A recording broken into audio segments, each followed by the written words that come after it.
मंडळी, ब्रेक आधी आपण चर्चा करत होतो ती राष्ट्रीय राजकारणात काहीशा एकाकी पडलेल्या काँग्रेसची. आणि आता हे आम्ही म्हणत नाही तर त्यांच्या आघाडीतील मित्र पक्षांकडूनच त्यांना कॉर्नर केलं जात आहे. अशी परिस्थिती सध्या दिल्लीत निर्माण झाली आहे आणि त्यावरच होता आपला आजचा पहिला प्रश्न. त्यावरून महाराष्ट्रातनं आपल्या प्रेक्षकांनी दिलेल्या प्रतिक्रिया पाहण्यासाठी पण आलोय मीडिया सेंटरला. पहिल्यांदा आपला आजचा प्रश्न काय होता आणि त्यावर एबीपी माझाच्या प्रेक्षकांनी काय प्रतिक्रिया दिल्या. इंडिया आघाडीचं नेतृत्व ममता बॅनर्जींनी करावं. लालू यादव आणि शरद पवारांसह मित्रपक्षांची मागणी योग्य वाटते का, होय आणि नाही, असे दोन पर्याय आम्ही आपल्याला दिलेले होते. आता पाहूयात प्रेक्षकांनी काय प्रतिक्रिया दिल्या. श्याम ठाणेदार एक्सवर म्हणतात, ममता बॅनर्जी विरोधी पक्षांचा आवाज बनू शकतात.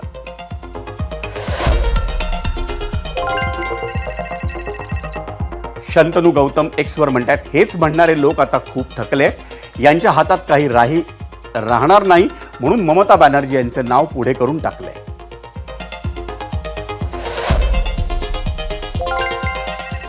एक्सवरच स्वप्नील परखड म्हणतायत, होय, नेतृत्व असल्याशिवाय कोणतंही ध्येय साध्य होत नाही.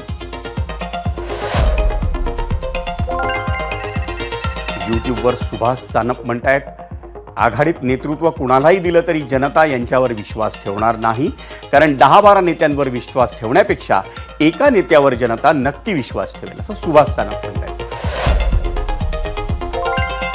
युट्यूबवरच विश्वजित गायकवाड म्हणतायत, मी महाविकास आघाडीचा मतदार आहे, परंतु देशाचं नेतृत्व मोदींनीच करावं या मतावर मी ठाम आहे. इंडिया आघाडीचं नेतृत्व ममताकडे देऊन देशाचा पश्चिम बंगाल करायचा आहे काय.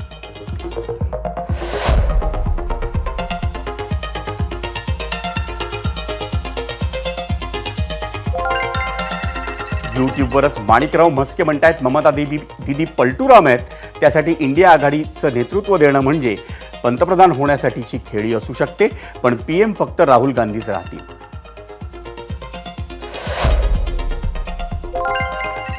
फेसबुकवर जयराज सिंग परिहार म्हणतायत, राहुल गांधींच्या नेतृत्वातील सततच्या अपयशामुळे कदाचित नवीन चेहरा देण्याचा उद्देश असावा म्हणून मागणी केली असावी. इंस्टाग्रामवर दिनेश काळे म्हणतायत, देशात राष्ट्रहित स्वधर्मनिष्ठेशी कायम एकनिष्ठ भाजप ठामपणे हिंदूंच्या पाठीशी उभा राहणारा राष्ट्रीय पक्ष आहे, जो 2039 पर्यंत इतका सक्षम असेल की राष्ट्रहित विरोधी दूरदूरपर्यंत शिल्लकही राहणार नाही. पाकिस्तान बांगलादेशातील अल्पसंख्याक हिंदू समाजाची अवस्था बघा.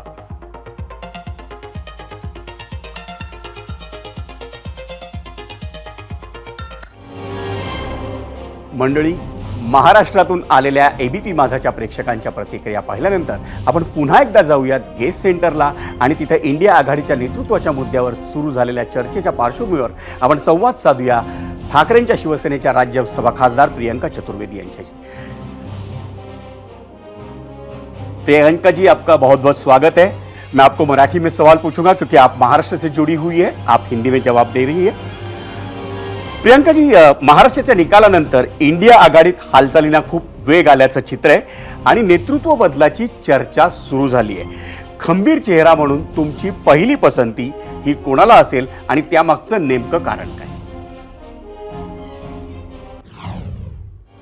सबसे पहले मैं आपको बता दूं, जो महाराष्ट्र में चुनाव नतीजे आए उसके बाद महाविकास आघाड़ी एकजुट होकर, जब पहले दिन हमने बॉयकॉट किया था ओथ टेकिंग सेरेमनी का, सबने मिलकर किया था. प्रेस कॉन्फ्रेंस जो हुई थी मिलकर हुई थी. तो हम लोग एक साथ मिलकर जो कमियां रही, जो हमारी आगे वाली रणनीति होगी, जो लड़ाई होगी, वो हम लड़ते रहेंगे. फॉर एग्जाम्पल, जिस तरीके से इलेक्शन रिजल्ट्स आने के बाद पूरे महाराष्ट्र में जनता के बीच में कोई उत्साह का माहौल नहीं दिख रहा है और हम मांग कर रहे हैं, जिस तरीके से वोट शेयर इतना बढ़ा, इतना वोटर टर्नआउट जंप किया, उसकी जानकारी इलेक्शन कमिश्नर ऑफ इंडिया हमें दें और स्टेट इलेक्शन कमिश्नर हमें दें. अब तक स्टेट इलेक्शन कमिश्नर कुछ ट्वीट कर रहे हैं, ना ही उनका सिग्नेचर है उसमें, ना ही किसी तरीके का जवाब है जो सवाल हम पूछ रहे हैं. हम ये तीनों चीज़ें एक साथ लड़ रहे हैं क्योंकि उसी के बाद इमीडिएटली पार्लियामेंट्री सेशन हुआ है. तो पार्लियामेंट्री सेशन में हम सारे रीजनल पार्टीज मिलकर हम लोग एक अम्ब्रेला में आए थे जो इंडिया गठबंधन है. इंडिया गठबंधन देश के संविधान और देश के प्रजातंत्र के बचाव के लिए आया है. तो वहाँ पर अगर कहीं कमी दिख रही है, जब भी इंडिया गठबंधन की मीटिंग होगी उस पर एक निर्णायक कदम उठाया जाएगा. पर वहीं पर ममता जी ने अपना कहा है कि वो ये जिम्मेदारी लेने को तैयार हैं. तो वो खुद एक सक्षम नेता हैं जिन्होंने 3 टर्म्स जीते हुए हैं। हाल ही के बाईपोल्स में उन्होंने भारतीय जनता पार्टी को हराया है, और भारतीय जनता पार्टी का जो भी फेक एजेंडा और फेक न्यूज़ वेस्ट बंगाल में चला है उसको हार ही खाने का मौका मिला है, उसको बढ़ावा नहीं दिया है। तो एक सक्षम नेता हैं, काफ़ी सालों की उनकी लड़ाई रही है, एक्सपीरियंस रहा है, तो अगर वो उसमें भागीदारी लेने की बात करते हैं या जिम्मेदारी लेने की बात करती हैं, उसका स्वागत करते हैं। प्रियंकाजी, अशी थेटच मागणी होते की इंडिया आघाडीचं नेतृत्व हे ममता बॅनर्जीनेच करावं, आणि त्याविषयी तुमची भूमिका काय?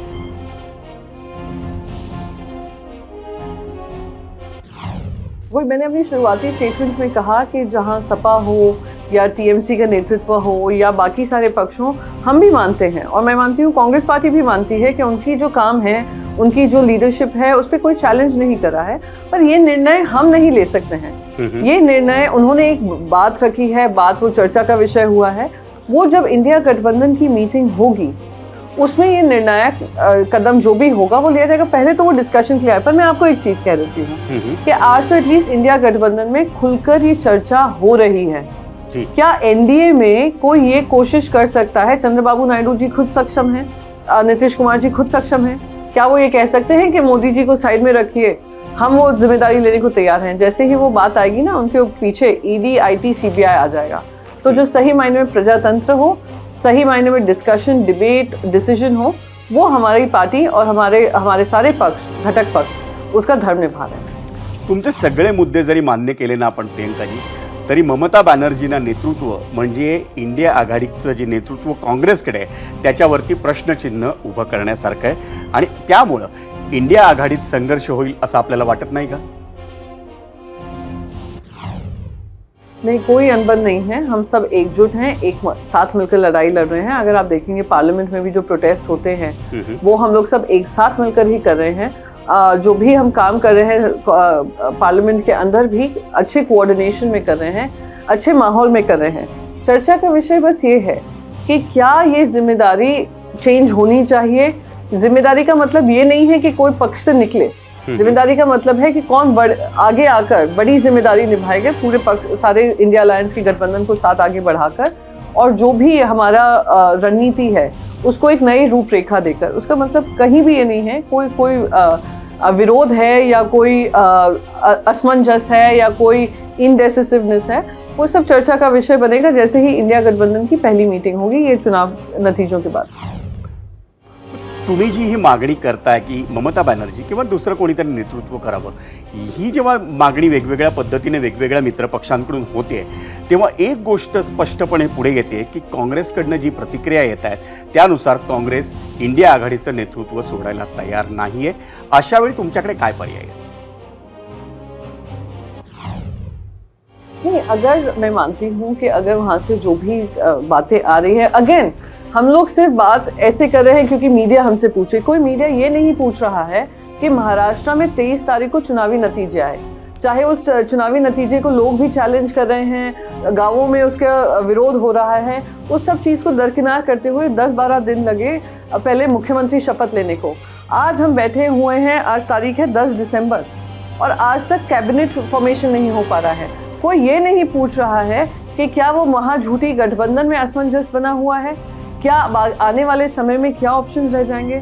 सवाल ठीक है, विपक्ष की जिम्मेदारी बनती है, हम निभा रहे हैं, पर हमारे यहाँ पर जो भी ऑप्शंस हैं सब कुछ एक खुले दिल से, एक फ्री एंड फेयर एनवायरनमेंट में, एक डेमोक्रेटिक तरीके से इस पे संवाद किया जाएगा, विचार विमर्श किया जाएगा, और उस पर निष्कर्ष निकाला जाएगा और निर्णय लिया जाएगा। पण मला एक सांगा, हे सगळं तुम्ही सांगताय हे खरं आहे, मानली आपण एका बाजूला, तरी उद्धव ठाकरेंची जी शिवसेना आहे ती या क्षणी काँग्रेससोबत आहे की तृणमूल काँग्रेसचं म्हणजे ममता बॅनर्जीचं नेतृत्व हे तुम्हाला मान्य आहे? आणि दुसरी महत्त्वाची गोष्ट म्हणजे तुम्ही सकाळी जी रिॲक्शन किंवा प्रतिक्रिया दिली आहे त्यानंतर काँग्रेसच्या खासदार वर्षा गायकवाड यांनी म्हटलंय की तुमच्या मताला पक्षात काय किंमत आहे?